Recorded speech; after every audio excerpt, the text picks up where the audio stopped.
So let's look at some other things that we can do with methods. Well, we created a method that basically just did an action. It didn't take any input, it didn't put any output. We can do two things with a method. We can give input and we can give output as well. So let's try creating a method that is able to take some input. And in this case, we're also going to use a concept called overloading, which is to have the same method name but to have a different way of calling it.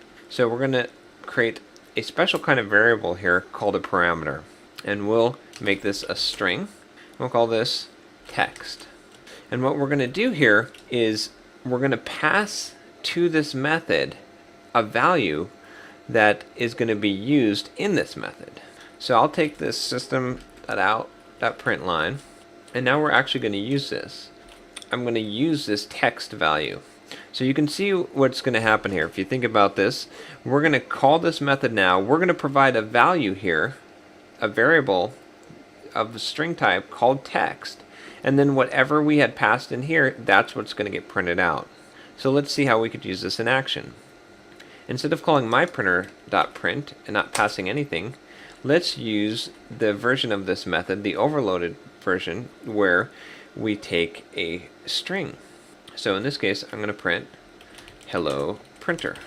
Now what's going to happen here is that when this print method is called, it's going to take this string that we've passed in, it's going to be set to this variable called text, and then this text is going to be passed into this printing method in order to print it out to the screen.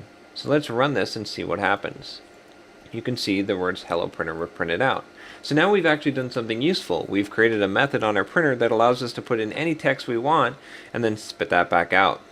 Now let's look at one other thing that we can do with methods. Let's create a method that will return us the model number.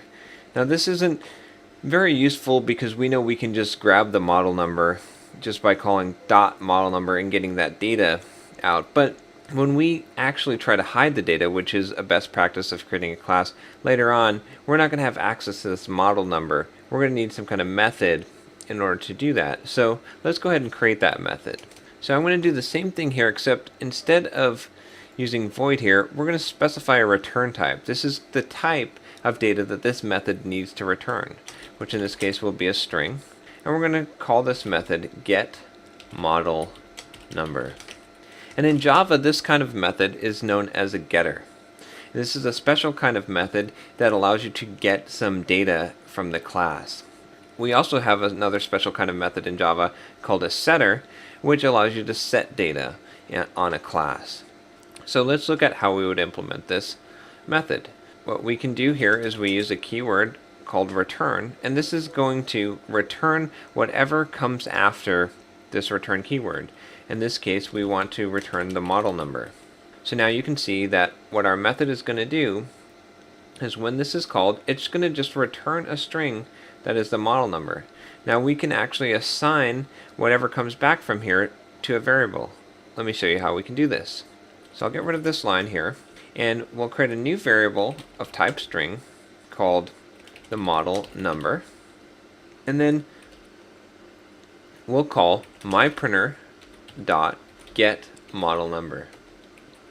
Now you can see what we're going to do here is we're going to get the result of this method call. When we call myPrinter.getModelNumber, it's going to return us a string.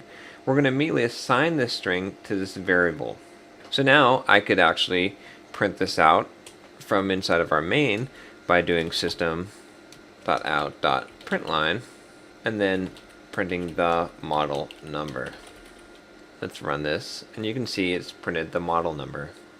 So just to recap what we've covered here, we basically saw how we can create methods inside of a class, and these methods operate on the data that's inside of the class. We created a method that didn't return anything, but it did something. It actually printed to the screen what the model number of the class was. We saw how we could create a method that took a parameter, and if we wanted to specify multiple parameters, we could do that as well. And we can use each one of these parameters. When we call a method, we simply pass in what we want to use as a parameter. So in this case, we had passed in the value of hello printer, and it printed out that value.